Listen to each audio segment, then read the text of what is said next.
राष्ट्रवादी काँग्रेस पक्ष अजित पवार गटाचे युवक अध्यक्ष सूरज चव्हाण आपल्यासोबत आहे. त्यांनी जी संघर्ष यात्रा आमदार रोहित पवार यांची सुरू आहे याची खिल्ली उडवणारा एक व्हिडिओ ट्विट केलेला आहे. त्या विषयावर आपण त्यांच्याशी बातचीत करतोय. सर, जी संघर्ष यात्रा रोहित पवार यांनी काढलेली आहे युवकांच्या प्रश्नांना घेऊन, ह्याच्यावरती एक उपहासात्मक टीका करणारा व्हिडिओ तुम्ही शेअर केलेला आहे. काय तुम्हाला नेमकं त्यातनं मांडायचं आहे? खरं तर हे युवकांचे प्रश्न, शेतकऱ्यांचे प्रश्न घेऊन संघर्ष यात्रा निघायला हवी होती.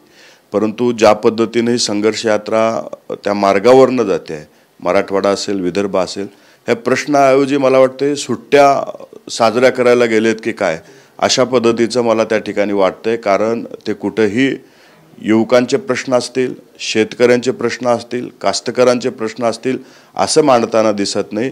या संघर्ष यात्रेच्या माध्यमातून कुठंतरी आपल्याला नेतृत्व बनण्याची संधी भेटली आहे आणि ती संधी घालवू नये म्हणून हे पिकनिकला निघालेली यात्रा ही यात्रा नसून जत्रा आहे असं आम्हाला वाटतं. तुम्ही अनेक त्यांचे म्हणजे ज्या ॲक्टिव्हिटीज त्यांनी या यात्रेदरम्यान केल्या त्यावर देखील टीका केलेली आहे. म्हणजे त्यांचा जिलेबी तळतानाचा व्हिडिओ असो, त्यासोबतच पोहतानाचा व्हिडिओ असो. खरं तर आत्तापर्यंत त्यांना कधी संघर्ष करावाच लागला नाही. त्यांचा जन्म पवार कुटुंबात झाला. त्यांनी बारामती ॲग्रोसारखी कंपनी सांभाळली. त्यांना शेतकऱ्याचं दुःख, युवकांचं दुःख, बेरोजगार तरुणांचं दुःख हे काय माहितीच नाही. आता ज्या पद्धतीनं ते दाखवण्याचा प्रयत्न करतायत की मी किती साधा आहे, मी सर्वसामान्य आहे, हे त्यांच्या वर्तणुकीवरनं दिसून येतं की तुम्ही ॲक्टिंग करताय.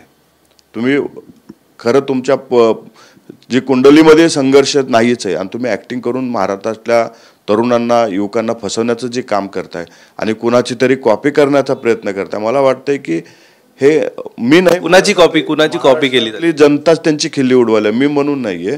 फक्त मी पोस्ट केली, महाराष्ट्रातली जनता त्यांची खिल्ली उडवते.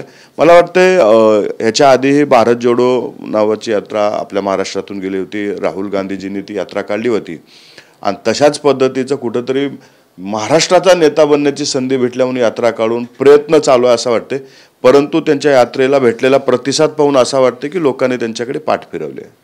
अजितदादा मला माफ करा असं बोलण्याची वेळ जितेंद्र आव्हाडांवरील अशा पद्धतीचं देखील तुमच्या माध्यमातून वक्तव्य केलं जातं.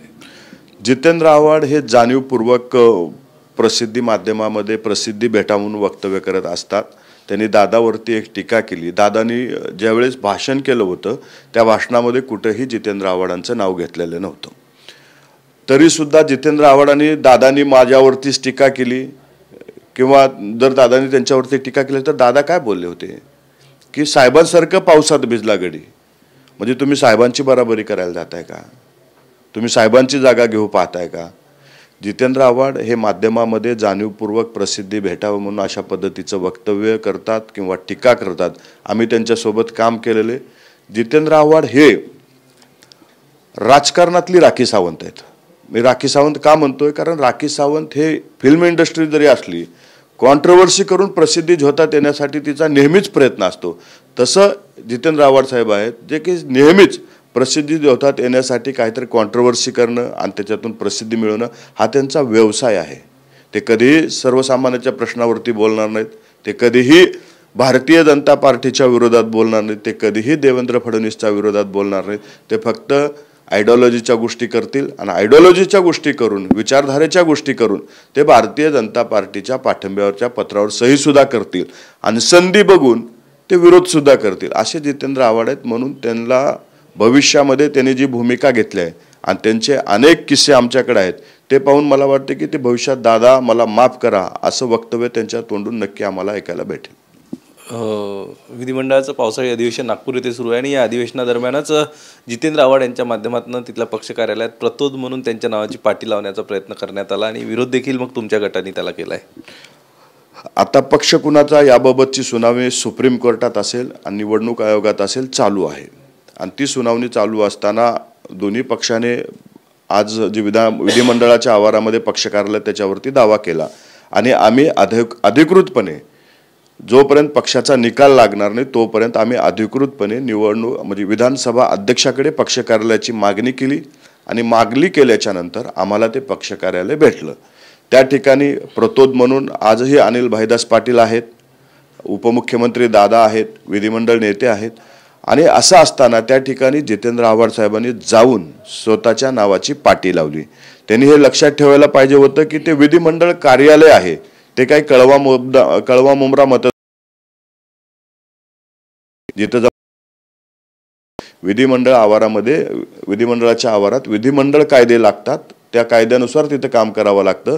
असं करून जाणीवपूर्वक त्यांनी कुठंतरी कॉन्ट्रोवर्सी निर्माण करून कुठंतरी त्या कॉन्ट्रोवर्सीच्या माध्यमातून सहानुभूती मिळवण्याचा प्रयत्न हे चालू आहे. कायद्याची लढाई जोपर्यंत आहे तोपर्यंत ते कार्यालय जो विधानसभा अध्यक्ष सांगतील तिथं यांना बसावं लागेल. आपण बघतोय जितेंद्र आव्हाड यासोबत रोहित पवार या दोघांच्याही वक्तव्य आणि सध्याच्या कार्यावरती टीका या ठिकाणी सुरेश चव्हाण यांच्या माध्यमातून केली जाते. कॅमेरा पर्सन योगेश गुरवसह अक्षय कुडकेलवार, TV9 मराठी, मुंबई.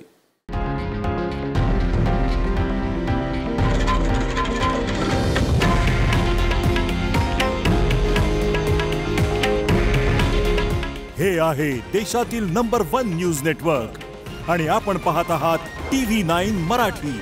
काळजी तुमची, हित महाराष्ट्राचं.